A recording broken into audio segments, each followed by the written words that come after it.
सातारमध्ये जिल्हा परिषदच्या अध्यक्षपदाच्या निवडीमध्ये संपूर्ण महाराष्ट्रानं बघितलं की भारतीय जनता पार्टी, मुख्यमंत्री देवेंद्र फडणवीस हे कुठल्याही टोकाला जाऊ शकतात, सत्तेसाठी अक्षरशः लाचार होऊ शकतात, सत्तेसाठी कुठल्याही यंत्रणेला वेठीस धरू शकतात. अशा पद्धतीची सातारची जिल्हा परिषदच्या अध्यक्ष पदाची जी निवडणूक होती यानं संपूर्ण महाराष्ट्राला एक डोळ्यात अंजन घातलं असं म्हटलं तरी काय हरकत नाही. आपला जिल्हा परिषदचा एखादा सदस्य त्याचं अपहरण केल्याचा बनाव करणं आणि आरोपी कोण आहेत तर विरोधी गटातले जिल्हा परिषदचे 2 सदस्य आहेत. सातारच्या जिल्हा परिषदमध्ये एकूण जर संख्याबळ बघितलं, शिवसेना आणि अजित पवार राष्ट्रवादीचा गट या दोघांचं मिळून संख्याबळ तिथं पुरेसं होतं.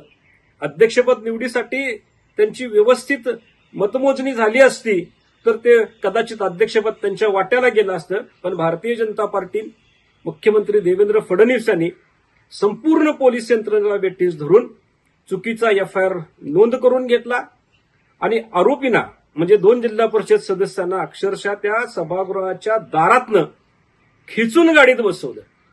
म्हणजे अपहरण यांचं झाल्याचा बनाव आहे, ते समोर आहेत, तरी सुद्धा या दोघांना मात्र त्यांनी गाडीमध्ये बसवलं आणि अध्यक्षपदाच्या निवडणुकीमध्ये त्यांनी भाजपची मोहर उमटवली. अक्षरशः लाजिरवाणी गोष्ट आहे. या प्रकाराचा मुख्यमंत्री फडणवीस, गृहमंत्री देवेंद्र फडणवीस यांना सातारकरांना उत्तर द्यावं लागेल.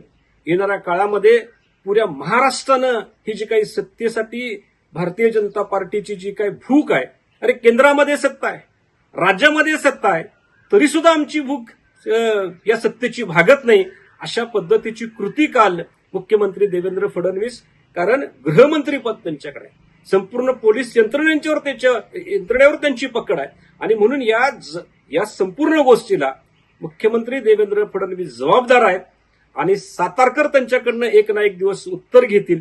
ज्या सातारामध्ये यशवंतराव चव्हाणांची स्मृती आहे, त्यांचा राजकारणामधला एक आदर्श राजकारणी म्हणून त्यांची ओळख आहे, या सातारमध्ये मुख्यमंत्री फडणवीस यांनी भारतीय जनता पार्टीनं पोलीस प्रशासनाला मिळून जो काही किळसवाना प्रकार केला त्याचा आम आदमी पार्टीच्या वतीनं मी जाहीर निषेध करतो आणि संपूर्ण महाराष्ट्र याचं तुमच्याकडनं उत्तर घेईल अशा पद्धतीची तुम्हाला एक इशारा देतो. लोकशाही मराठी ऐका, पहा, जागरूक रहा.